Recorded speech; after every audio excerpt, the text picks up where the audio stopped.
kubira dodo pompi sanga kudda mukubira muwalo oyo njagala kumukubira mbasale salama injo omanyi mwe mubatya nze runnabe ndi wakabi tommanyiranga Kasuku ndi wakabi nanyirira abakazi banjagala omanyi mugenda ne munfiisa nze Geoffrey Mayanja aka Mr. Wagwan webale kundaba wonna osinzira okundaba nzizo nako lwaleero nga nina ensonga etantute bulungi nnyo ensonga nga yali liri puzzle ekikola kyewakoze si kirungi nnyo n'akatono naddala mu ngeri y'okutyoboola omukyala mbadde nsaba nga sinaba kugenda wala osooka olabe vidiyo eno okuva ku mukutu gwa muganda wange Keisuku because gwe yabadde naye ne Frank Antambi nga bali ku video gye barecordinze olabe bw'obanga tubadde tunaba kugiraba olabe ebyo ebimu liri puzzle bye yakoze oba bye yayogedde osooka obirabe nsooka njogere ku nsonga eno nga kyenjogerako kitegera bulungi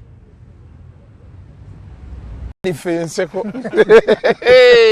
naye Kasuku otumanyi okuva dda gwasooka okuva n'ogamba I don't fit Irene katende w'olugalo kati byayimba nawe byoyimba byanjawulo omwana ayagala tula eri muzi 4 points 4 points ogimanyi kididi neero nadyali mpa lusuku lwa siminti nereero nkyabeevuma abo kisiraani n'omukunja atasera bakola ki ebyana byannemesa lwenva ku Ero Beach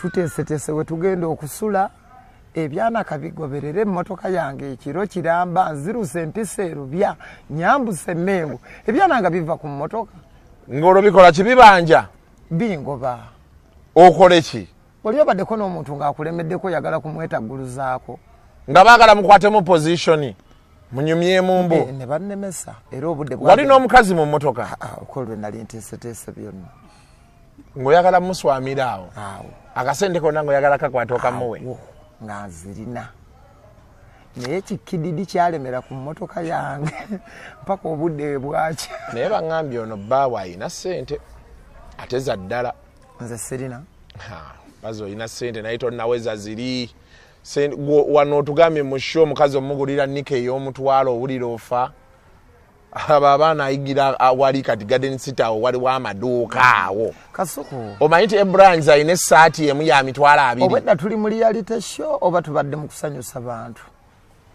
Kasuku okimanyi nsobola omukazi yenna kati at my standard osobola yes omukazi n'akaaba engatto ya mitwalo 7 n'ogigula mu lugula lumu Kasuku njigula Kasuku level gyendiko kati tudde mu reality show ne Frank Antambi wali basi takyali mukazi gwe sobola do you bet I don't bet simanyi buzito bwansawo yo kati Kasuku tewali mukazi nedda twogera amazima agenda kunsaba ki kiki ndakufunya Doreen nasasira kiki kyagenda okunsaba Doreen nasasira kasitama ng'ali mu byaddala Doreen nasasira omumanyi Doreen nali motokoseeko Doreen kigwogamba Doreen nasasira wakefemu yoyo obagamba Doreen mutiwa kakikubire nako kamukubire Doreen onagenda kubira kamukubire Doreen mutiwa mave ali America mukazi wa mukwano gwange kinene dodo kamukubire okakazi kamukubire dodo okakasenti abakazi bonna mbasobola kati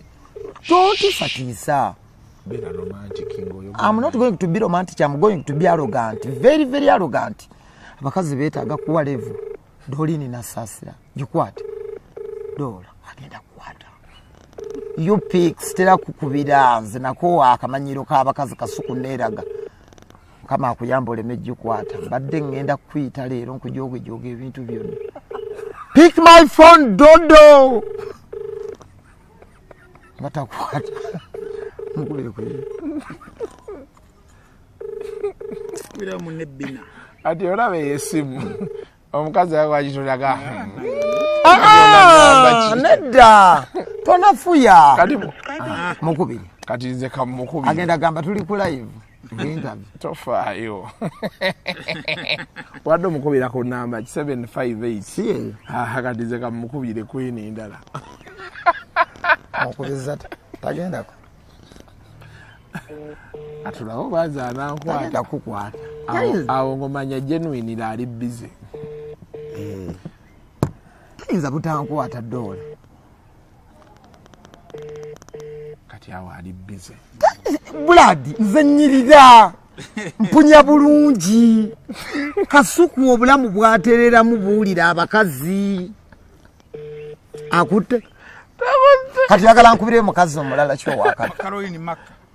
mpa Caroline Maka kamukubire mulayize wano ulire bwasinda okaka sente kati ndi wamanyi mu kibuga mpa Caroline Maka ulire bwansubiza ebintu byonna Mukubire kuyanga. Deta mukubire kuyanga Kuono onakakase 0 Dodo na mulayize Dodo yantambulira ngakwegayirira. Yes nemka Dodo I'm busy Doreen ono wa Doreen Dodo wa KFM Batamanya wa mayinja go mama Doreen. nzonsobola Olina okunjagala.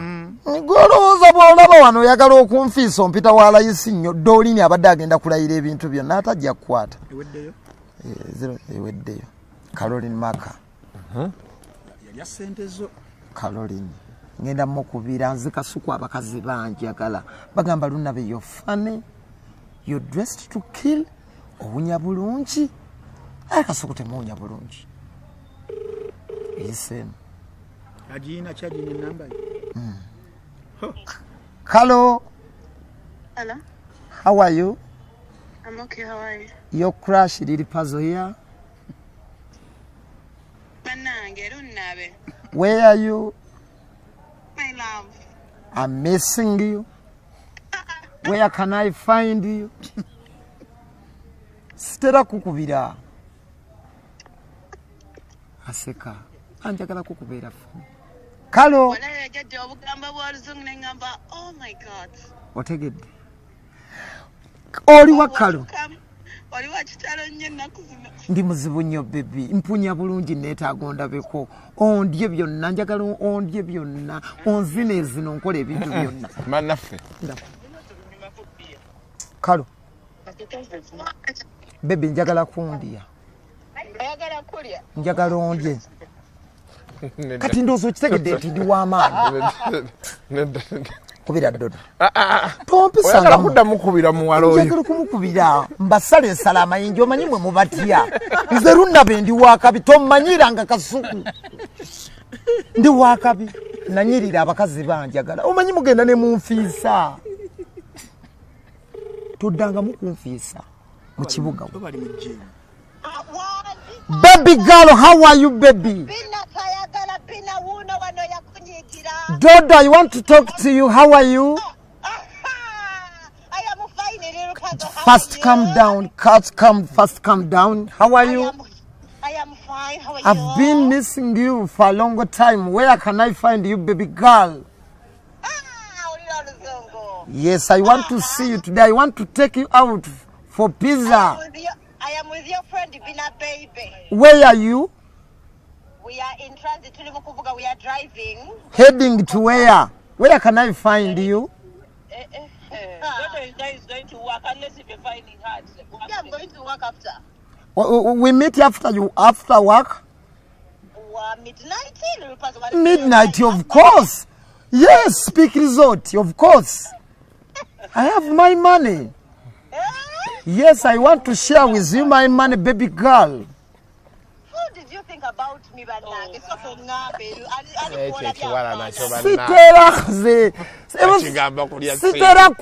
Sitera kuba. Ate okimanyi neeraga. Ndina mu shock ntonkubidde. Yes, anti nze sitera kweraga ebbanga lyonna osindikira message naye sikuddamu. Okimanyi ndi mwerazi.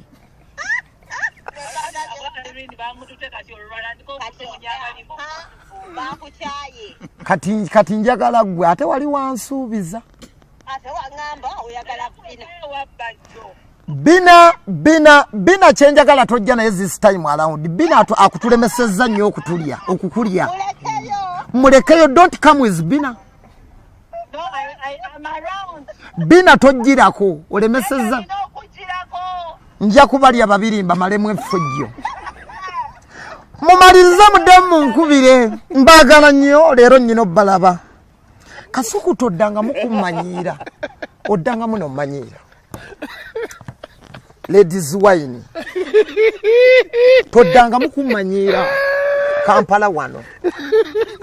Nze nsobola n'okukubira minisita ne mugonza. Ni minisita ki? Leetayo minisita omu. nze omu ku bantu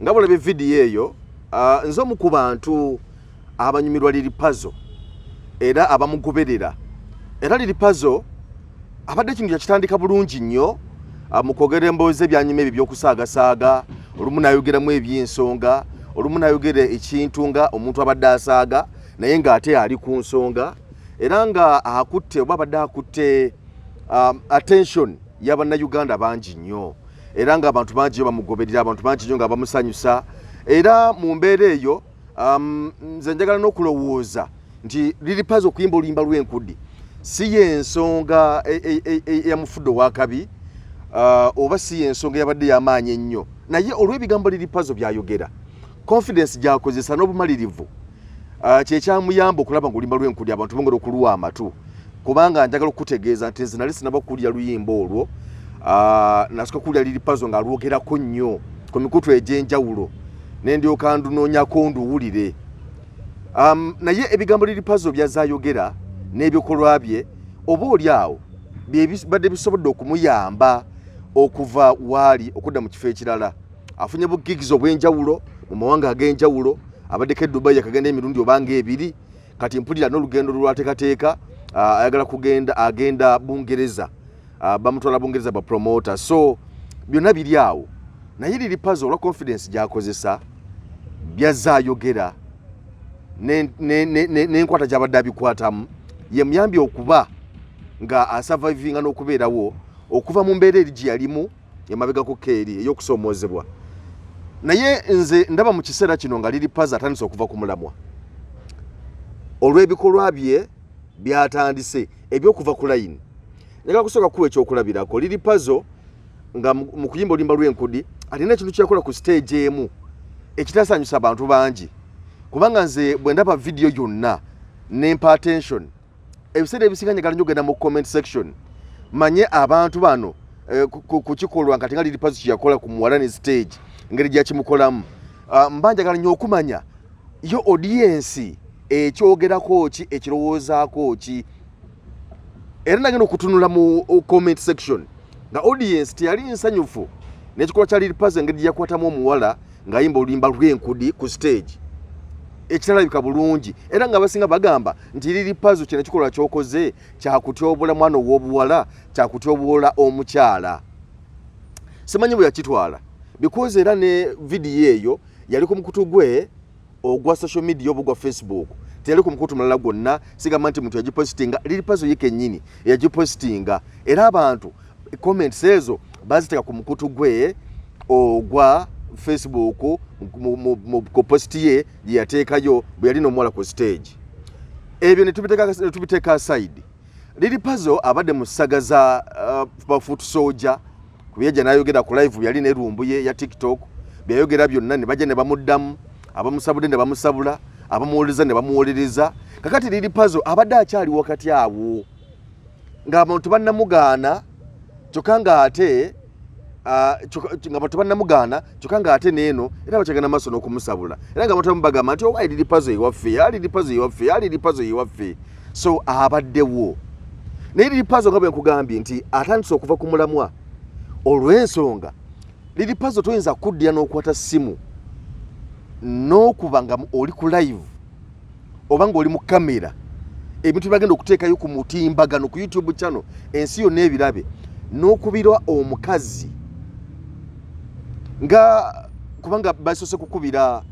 Maka Caroline Maka ne bamukubira essimu n'akwata n'amugamba byamugambye naye nga mukazi otakimanyi nako nti nno omuntu amukubidde liri puzzle bali mu kamera bali mu kurekodinga buli muntu yenna abaako ne privacy ye buli muntu yenna abaako netwekisize nti ebiseera ebisinga abantu bakola ebintu mu kamera naye ng'ate oba oli awo off camera si bwe bali abamu bakola ebintu off camera naye ng'ate bajja mu kamera kiba kirala nnyo liri puzzle njagala okutegeeza ekikolwa kyewakoze si kirungi okusookera ddala ekikolwa kyakutyobola mukyala ekyokubiri ekikolwa kyewakoze kya muntu alina amaalo kya muntu atalina nsa kya muntu ataakuzibwa liri puzzle wakulira Masaka nze mbadde manyi nti buli muntu yenna we Masaka oba oli awo nti abali na mwensa nokubadde nti abantu abamu nga liri puzzle n'ekikola kyewakoze nti be bavayo kuvunganya bannamasaka nti balina amaalo. So mbadde nsaba mutusaasire ntwala okwetonda bannayuganda abatulaba nti ffenna si bwe tuli, abamu tuli banjawulo. Liri puzzle ekikola kyewakoze si kirungi, ekikola ekyokutyoboola abakyala nga bwe wakikoze si kirungi n'akatono. Basobola okuba nga mikwano gyo n'okwebaka naawe n'okukwagala, basobola okuba nga basobola okukikola naye nga si kya publiki. Spice Diana balina abantu be baagala naye gwe mbulirayo bawa Spice Diana gw'omanyi ng'ojja kuba nebya Roger bye bagamba nti yeeyagala ne Roger, Spice Diana ne Roger beeyagala. Mbulirayo omuntu mulala gweoyinza okugamba because ate kati byakwogera bwogezi kisobola okuba nga kituufu, kisobola okuba nga si kituufu. Omukyala ali lubuto essaawa zino naye gweoyinza okumbuulira ani bbaawe era ani nanyini lubuto, okitegeera. So mbadde nsaba twongere okubeera nga tukwata ensonga bwe ziteekeddwa okukwatibwa. Liri puzzle mbadde nsaba hype eno ereme oleme kugitwala nga kyakusaaga, oleme kugizanyiramu, oleme kugikoleramu maalo. Nkugambye King Shiba Queen Kama essaawa zino ali lubuto naye gw'osooka okumbulira omwami we ninga mukamera avaayo nakola byakoze ye ng'omukyala naye gwe okudya n'okwata essimu n'okubira omuntu mbonjaga kutwala simanya mu woteeri njagala kugulira bino nyali kikolwa ky'amaalo. Era liri puzzle ngalo kugamba ebigambo bino nti abakyala abo nkakasa nti ne video eyo ebikolwa byewakoze byabatuuseeko si bya buntu era mmanyi nti nno bakukyaye. Banza kubanga banza obutakikulaga mu buntu nti bakukyaye naye mu ku mutima gwabwe wabalaze nti toli muntu wa mizi, toli muntu wa buvunaanyizibwa, toli muntu wa kyakulabirako. Era kigenda kugobako emikwano mingi nnyo si gy'abakyala bokka wabula n'egy'abaami. Kubanga kyalaze nti no toli muntu wa buvunaanyizibwa. Oba oli awo nti abantu bakubalamu ako obuvunaanyizibwa nige tukyamaze okulaga nti toli wa buvunaanyizibwa. Nze nali ndaba because ba YouTuber tulaba emikutu emirala egya mikwano gyaffe osobola okusanga gundi nga laba ogwono kwegamba okulaba engeri ebintu gaji bitambulamu naffe tweraba. Naye nali ndaba emboozi ya Kaisuku ne Liri puzzle emboozi lennema okumalako olw'ensonga nti Liri puzzle yatandika okwogera ebigambo ebyokuwemula, ebigambo ebyokumansa entungo. Liri puzzle oli muntu wa buvunaanyizibwa, buli omu nno bw'abadde alowooza era olw'ebikolwa byo n'entambuzayo n'empayo y'amagezi nga bw'obadde otambula ng'abantu balowooza nti oli muntu wa kyakulabirako.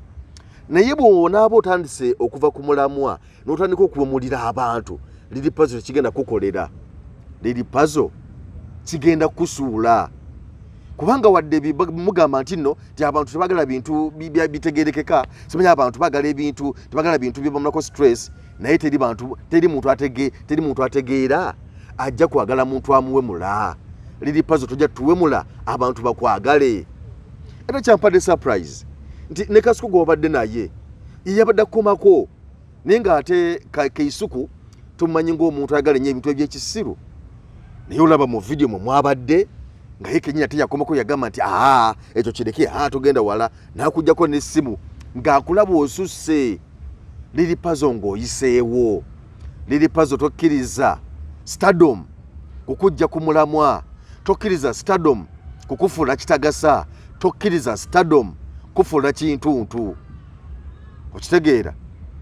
Lowoozaako manya nti nno waliwo obulamu obuddako ng'ovudde mu kamera eri abantu abavunaanyizibwa bakwagala n'okusinkana naye bw'onaatandika okuwemula abantu mu ngeri etasaanidde, mu ngeri ekyononero bwetyo abantu bagenda kubeegobako, abantu bagenda kukwegobako.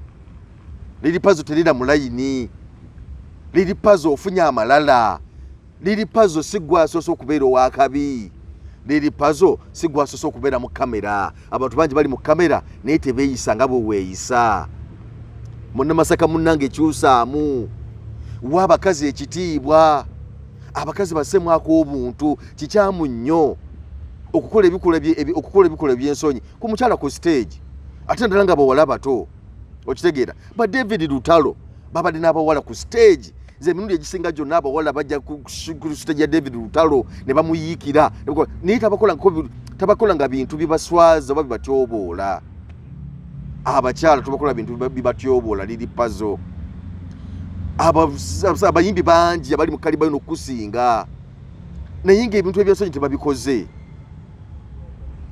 So tusaba nze nganze tiriri puzzle kyusaamuko, otherwise bona batokyusizaamu ensi bagamba nti n'ensi egunjuza busungu begunjuza ttemu.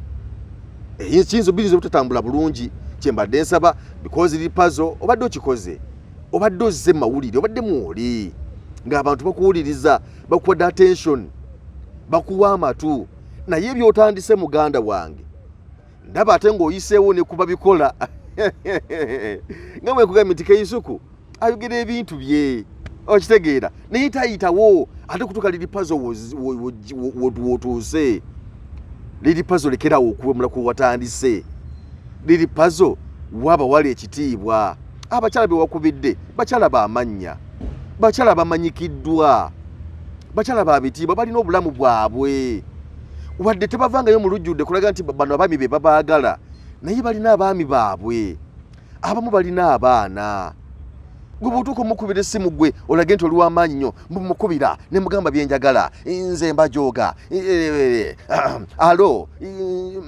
tusikane mu loogi bweti tusikane ku hoteri bweti nze mbadde nsaba bwabaawo asobola okugaidinga liri puzzle amugaidinge kubanga asukka layini kyensaba kubanga ffe ba YouTuber oba ba content creators nti nze nja kukyazo gy'otuule oyogere by'oyogera byonna kubanga ebiseera ebisinga omuntu bw'omukyaza wano najja nabakubya ayogera n'obisalamu abamu bayomba kati ovalaba nti ebiseera ebisinga ebintu binga bwe tubikutte interview bwe tugiteekayo tulusonza n'okulaba ekintu nga nolaba ng'ekintu omuntu kigenda mu kumwokesa naye olw'okuba nti goli content creator nogamba wayi kanteekeyo n'oteekayo kati gwe ayogedde abadde mu kamera gw'olina okubamu n'amagezi nogamba nti kino kyenjogedde kinkolera ng'omuntu oba tekinkolera okitegeera.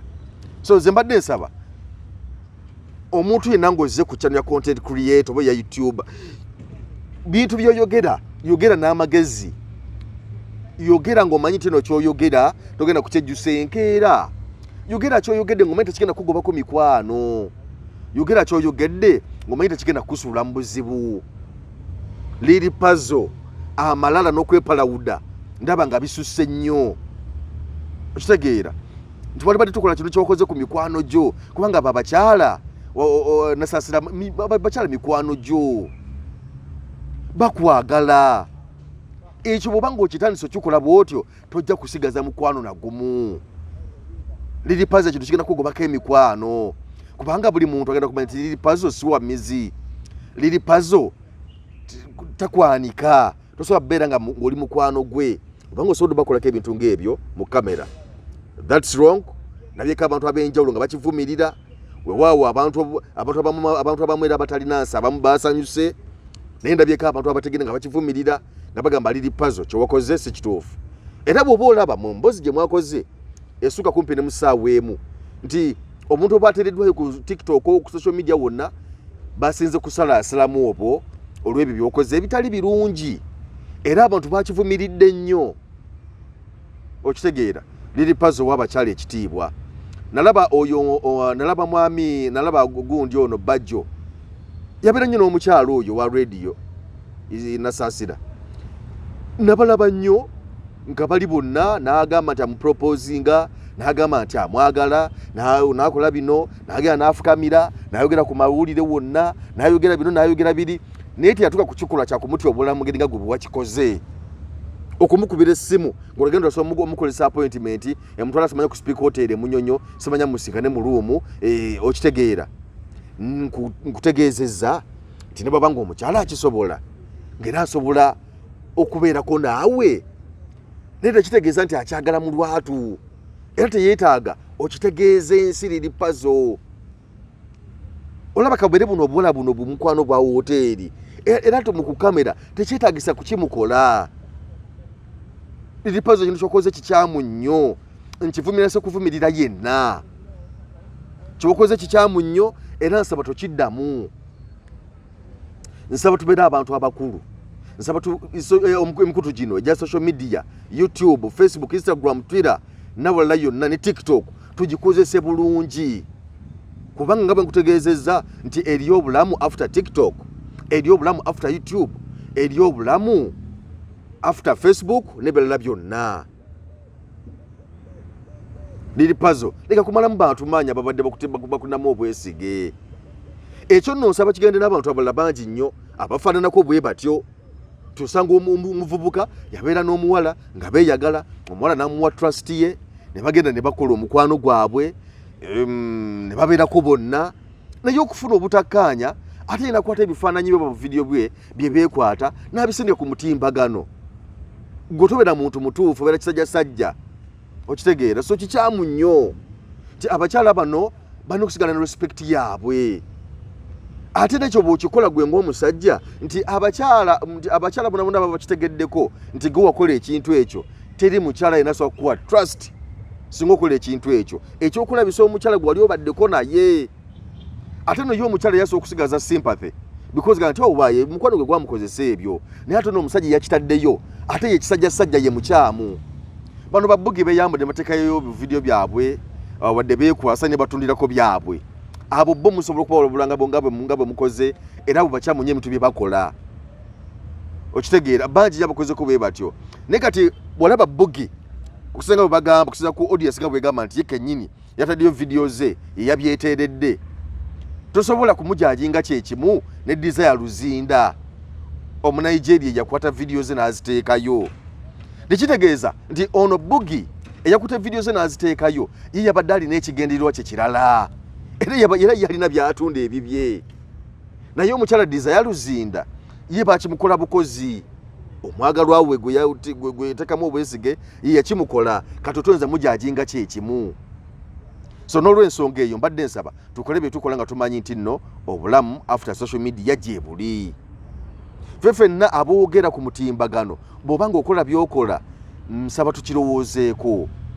Fine, twagala abantu okubalaba n'okusika attention, naye mbadde nsaba tuleme kuyita bwe tutakomye, ffenna tubyagala. Naye ate waliwo bye tutasobola kukolera ku mitimbagano gino wadde nga twagala abantu mutulabe, twagala mutuseeko ebirowoozo n'omwoyo, naye ate waliwo omuntu w'otalina kusukka ku ebyo by'oyogera n'okukola mu vidiyo ne mu mboozi zonna ze tukola. Naye ng'ekikulu kya byonna nsaba tuwa abakyala ekitiibwa. Siridi pazo yekka, naye abantu ffenna n'abakyala nammwe muwe abaami ekitiibwa. Kyensaba.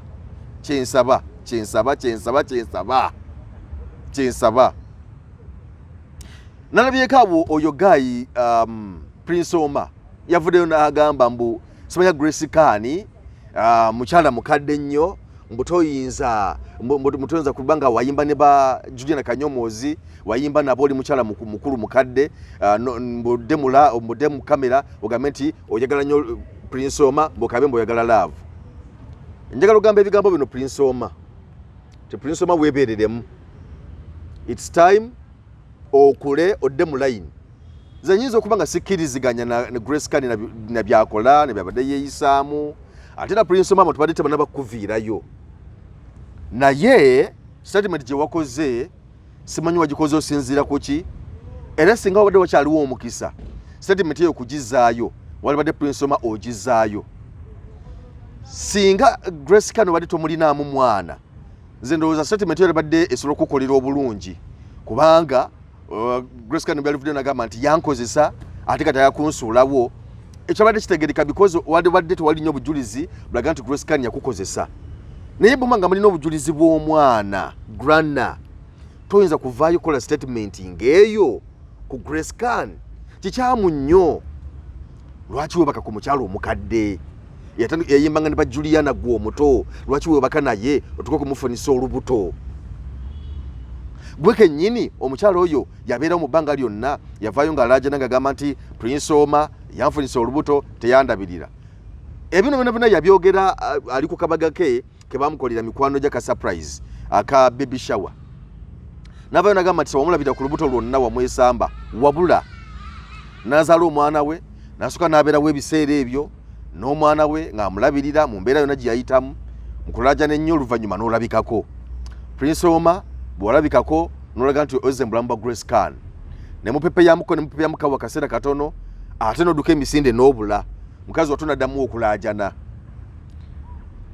naye ekigambo ebigambo bye wayogedde byalaze nti ate ne tolina mukaabuntu Prince Omah tolina mukaabuntu era nsaba bwe kiba kisoboka oveeyo weetondere Grace Khan mulabye emirundi mingi nga kwetondera ku nsobi oba oli awo zazaakola ku saidi yo nga kwetondera ne famire yo n'agyetondera naye mbadde nsaba naawe ku luno ositandinge ng'omusajja nga tata w'omwana grana ofukamire ku maviivi wetondere Grace Khan n'abakyala bonna olw'ebyo bye wayogedde ebitaliimu nsa ebigambo bye wayogedde ku Grace Khan ekigambo kye wayogedde kikyamu nnyo nga kigamba n'okuba nti no Grace Khan wadde akwesibira galalagala n'okweyisa mu mbeera ekitagasa nga guwa bimuleetera tuyinza kukola statement ng'eyo ku mukyala Grace Khan nga gumuleeta okutuuka mu mbeera bw'etyo bw'abanga mukadde yatandika okuyimba ne ba Juliana wali omunoonyaako ki lwaki wazaala mu mukadde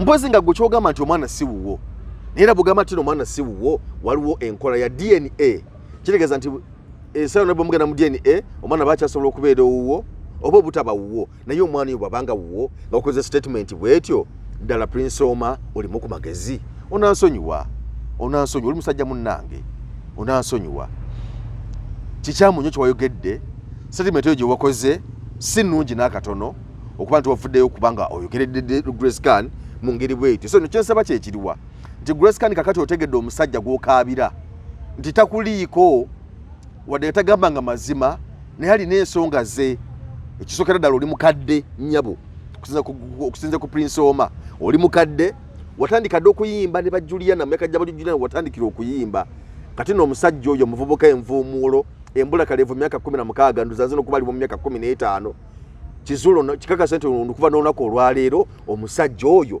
takwetaaga takuliiko ddamu ku magezi nakulabye wetondedde Bad Black wamwetondedde era nogamba ogenda kukola public apology nsaba gikole mu bwangu era abantu nga Bad Black oyongera okubeera ng'obeekwatako nnyo kubanga bwe banokubirawo mu kaseera kano kuba kati ye Bad Black legend mu byabasajja bimanyi byonna byonna biyiseemu so okuyambako kulaba ng'odda mu nteeko kulaba ng'odda mu line entuufu ne mukyala Makula mukyala Pastor Bujingo mu bwati nsaba naye oyongere okussa ekimu naye oyongere omuwuliriza kubanga omusajja gw'oliko gw'olaajanira gw'okaabira takuliika ali ku birala nnyo akimanyi bulungi nnyo nti tomusaanira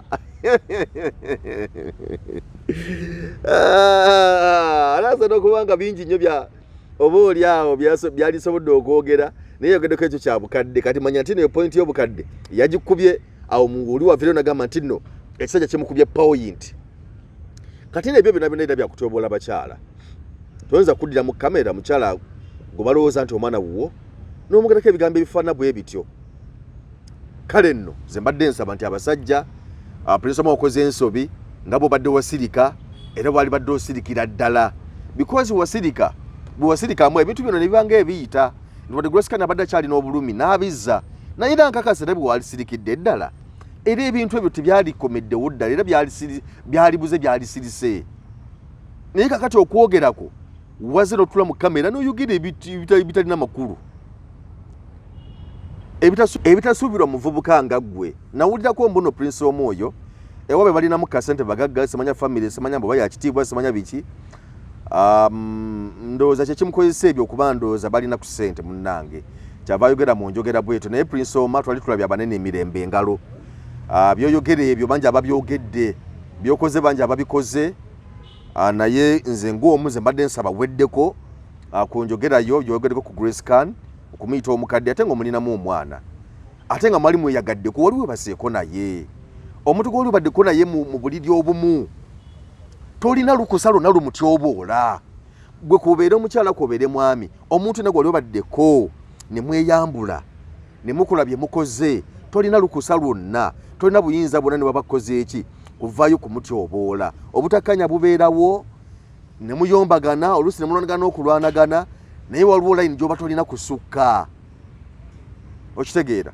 so nze mbadde nsaba era nkiddamu ti Prince Omah nze nsaba vaayo weetondere Grace Khan olwa ebigambo byo ebitali birungi nnyo ebigambo ebyalaze entegeerayo kubanga luli badde tunaba kwogera ng'abantu tebamanyi bw'olowooza nga tebamanyi na bw'otegeera naye kiwayogedde kyalaze entegeerayo n'endowoozayo era abantu abamu beekanze nti yono Prince Omah bulijjo gwetuwolereza kubanga Grace Khan abantu badde bamanya kazooleke ng'era olwokuba tunavaayo kwogera nga abantu bagamba oba oli awo Grace Khan ono ye mukyamu era nga abantu abamusinga bamugamba Grace Khan move on omusajja takuliiko omusajja muleke move on genda okole ebirala terira mu layini abasajja bangi nali ne ssenga bano twayogera bw'osookukebera ku emboozi mu UG emboozi twagikola ndozi kati twagikola ku Sunday tugenda mu wiiki namba emboozi eyo gyeri nga nti Grace Khan osobola okufuna omusajja omulala akwagala n'obeera naye n'otambuza obulamu move on tinaye abantu badde babyogera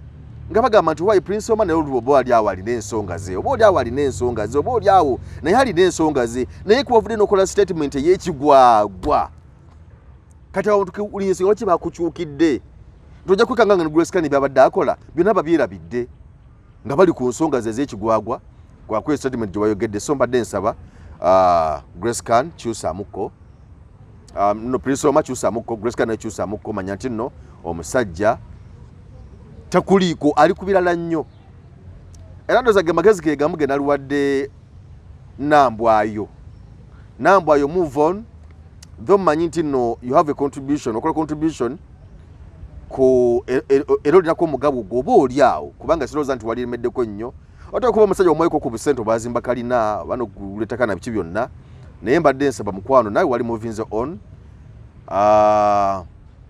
nsaba kubanga ye omukulu Suna Ben alabika nga yamuvinga dda on so manyi nti nno waliwo okusoomoozebwa naye mbadde nsaba naawe omuvinga on kyensaba Suna Ben abeere mwenkanya bw'aba nga Nambwa yalina contribution ye ku bye baakola ku nnyumba eyo Nambwayo nga bw'akiraga nsaba Suna Ben abeere wa mazima abeeko kyakolera Nambwayo naye nga Nambwayo ne kyensaba nti wadde kalina oyinza okuba ng'ojagala naye kalina ye yinza obutakubeerera muyinza obutagifuniramu mirembe omanya omuntu osobola okubeera ng'oyagala ekintu n'osika nakyomuguwa ng'okyagala naye ekintu ekyo oluusi bw'oba ng'okiremeddeko nnyo oluusi osobola okukisigaza ng'okituterwa mpaka nosobola obutakifuniramu mirembe so kati mbadde nsaba wabeerewo okukkaanya bwe kuba kukuzimbira walala Suna Ben akuzimbira ewalala naye oyinza obutafuna mirembe mu maka ago kusinza ku ebyo kubanga yalaga nti takuliiko ya moving other on because ekyo nakirabidde na mu mboozi gye yakoze mu mboozi emu gye yabaddemu ne bamubuuza nti ye maama wo nga babuuza Suna Ben maama wo Nambwayo amulowoozaako ki nga era balinga bamubuuza nti Nambwayo amwagala Suna Ben bye yazzeemu nti mukyala Kayondo kye yaddamu mukyala Kayondo ye maama wa Suna Ben nti mukyala Kayondo yagamba era abaana bano gamba yalaze nti no mukyala Kayondo tayagalira ddala ku mukyala Nambwayo teyamusiima ngati mbu yamugamba naye mwana mange era mubonna kiraga nti nno tolinaayo kwa buganzi eri Suna Ben n'eri family ya Suna Ben yonna ne bamulamu be kusinza ku ngeri gye bakuyisaamu nga bw'onyonnyola n'engeri ya Suna Ben gyazze nanyonnyole okwagala kwo eri mukyala Kayondo so kiraga nti tolinayo buganzi so tusaba bwenkanya Suna Ben obwenkanya bwe twetaaga oyo mukyala wadde si mukyala wo officially because takitegeeza nti n'omukazi bw'oba omuzaddemu omwana kyabeera mukyala wo kusinzira ku mateeka omukyala alina okubeera nga mwanjule oba nga muwase embaga either mu mateeka oba mu mpaseni yaffe ya bulijjo yagenda mu kyaki bateekeko empeta oyo mukyala yababalibwa nti ye mukyala w'omuntu oli ne bwaba tomulinaamu mwana naye nga mwayita mu mbeera bwetyo ey'okuba nti no wayanjulwa gwe omwami n'embaga oluusi oba mwagikola oba temwagikola kati oyo omukyala oyo abaabalibwa mu mateeka ne bw'aba tomulinaamu mwana abaabalibwa naye ate omukyala yenna nga afumbisibwa amateeka ne bw'oba omulinamu abaana naye nga temwafumbirwa mu mateeka obufumbo oba tebubalibwa era batabalibwa nga mukyala wo weewaawo obuvunaanyizibwa bw'okulabirira abaana olukuba nti oba bamulinamu bo busigalawo kati mbadde nsaba nti nno mwami Suna Ben obuvunanyizibwa obutwale nambwayo naye obeko nomutima mungere yekyenkanyi kuba mwalimu yagaddeko mwalimu yagambye ko obugambo bwa I love you nkwagala nnyo tweyagala so nebifaananako ng'ebyo kale byebyo ebyange olunaku olwaleero byebyo naye nga njagala kujjukizaako bannaffe ba Dadera Tole Football Academy Dadera Football Sports Academy weri nnyo okubanga bakwasaganya bulungi nnyo omwana wo singa ba omusudde mu talenti y'okusamba omupiira bajja kuyambako kuyimusa talenti ye so twala omwana ku Dadera Football Academy bajja kumubangula mu byemizannyo talent kikulu nnyo nga bwe nzija nkutegeeza bulijjo nti abantu bagirira mu ddala abantu bafunye mu talent abantu bafunye stado mu talent babadde bakabi nnyo ensimbi bazikoze so omupiira gwa nsonga nnyo kakati Dadera Tole Football Academy eri Luweero Kasana banafa beruweero mwenna ne Uganda y'okutwaliza wamu bagamba nti mubatwalira abaana babatendeka omupiira bajja kuba bakwata bulungi nnyo so ebikozesebwa byonna babirina mu kutendeka abaana eby'omupiira balina ebisaawe bibiri balina ekisaawe ekitono n'ekisaawe ekinene byombi babirina balina ebikozesebwa byonna balina bakochi abakugu balina bakolagana n'amatimu ag'enjawulo ne bakochi ab'enjawulo okuva mu mawanga ag'enjawulo aga Bulaaya ne wano okwetola Africa so bagamba nti nno bajja kuyamba okulaba nga omwana bamutendeka okulaba nga asamba bulungi nnyo era nga abaana abamu bali mu academy eyo bali ku ttiimu y'eggwanga ento n'amatimu amalala ag'amaanyi so kakasa nti omwana aba n'omukisa munene nnyo okulaba nga ekitono ekye akyongerayo okuba nga kitambula bulungi nnyo sayidi awo ne bannaffe aba Dadera Tole Football Sports Academy beekwata ensonga zonna zijja kutambulira bulungi Dadera Tole Football Academy bakubireko ku 0702 897 63 oba ku 0774 52 88 47 bajja kuba ensonga zimuzitambuza bulungi nnyo sayidi awo Kings Fitness Center era gym nabeera bali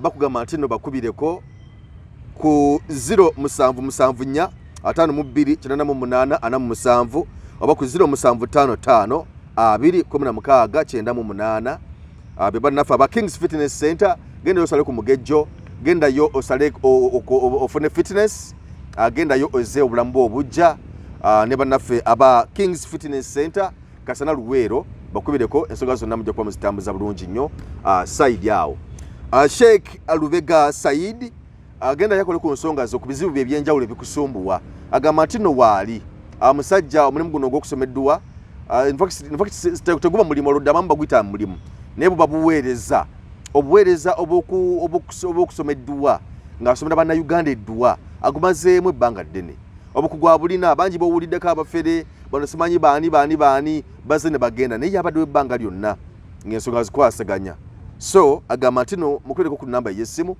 ng'olina ebizibu ebyenjawulo mu maka obufumo tebutambula bulungi mirimu tegitambula bulungi so agamba nti nno mukubireko mujja kusoma bulungi nnyo ensonga zitambule ali ku 0766 59 91 walina ekizibu ekya buli ngeri mukubireko emintu gya kutambula bulungi Diamonds Pre Primary School budo kimbejja ly'essomero era gy'okusomesa omwana wo asome bulungi nnyo tuli budo ki Bismillahirrahmanirrahim nze Sheikh Lubega Said omusomi w'edduwa akola ku bizibu byonna emirimu giganyi amaka gayuuga okoze business za buli kika otambudde n'okugenda e Bulaaya ng'ogezesezza omukisa gwo guganyi nkozesa n'ekyoto bannabbi kye basobola okuba nti basinziirako okuba nti bakola saddaaka eza buli kika kuba bayokyerangako n'endiga nga bw'olaba endiga ya nabbi Ibrahim nga aliko Ismail kyali kirooto ne kijjawo emiziziko gyonna nga ke kaseera naffe gwe sobola okuba nti tutambulira okusobola okuba nti tujjawo ebyo byonna ebyagaana nze Sheikh Lubega enamba yange 0766599991 bw'oba okubye ku namba eyo nja kukumalira ensonga zo zonna njagala tusobole okuba nti tukwatagana biidhini rahman tusobole okumalawo emiziziko gyonna. Assalamu alaikum warahmatullahi